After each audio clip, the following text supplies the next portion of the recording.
আসসালামু আলাইকুম। আপনারা দেখছেন যে ধানের শীষ বের হয়ে গেছে। যত দূর চোখ যায় আপনারা দেখতে পাবেন যে ধানের শীষ বের হয়ে গেছে এবং এখন সবুজ আকার ধারণ করে আছে ধান। আপনারা দেখতে পাচ্ছেন যে এটা একটা ধানের আইল বলা হয়। জমি নির্দিষ্টকরণ বা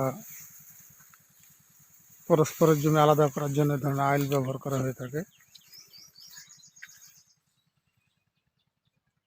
তো এই ধান কৃষকের দীর্ঘদিনের শ্রম, যত্ন সব মিলিয়ে এই ধান আপনারা দেখতে পাচ্ছেন। এবং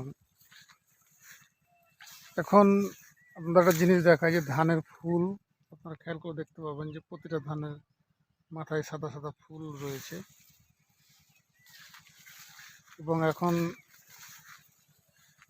রৌদ্রের দরকার, মূলত রোদ যদি হয় তাহলে ধানের ফলনও ভালো হবে। আর এখন যদি বৃষ্টি হয় তাহলে ধানের ফলন কমে যাবে, অনেক ধান পড়ে যাবে মাটিতে। আপনারা হয়তো দেখতে পাচ্ছেন যে এখানে কিছু ধান নেতিয়ে গেছে। তো এখন শুকনো আবহাওয়ার দরকার। এখন যত বেশি শুকনো আবহাওয়া হবে ধান তত বেশি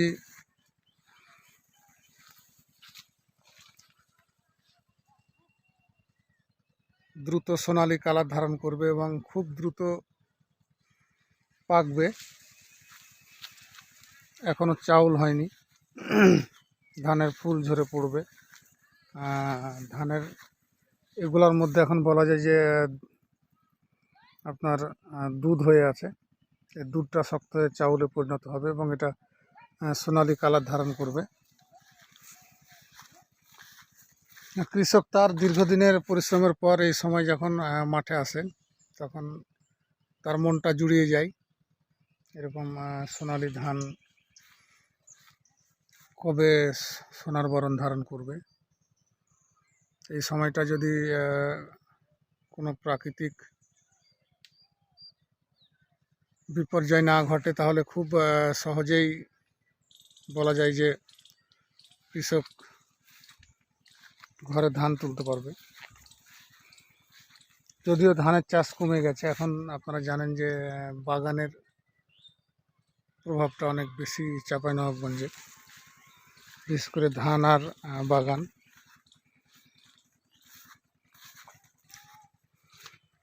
পাশের এই জমিটাতে শুধুমাত্র আমের জন্যেই ধান চাষ করা হয়নি, আপনারা দেখতেই পাচ্ছেন। আর এখানে আম এবং ধান একসাথে চাষ করা হয়েছে। তো ভালো থাকবেন সবাই, আল্লাহ হাফেজ।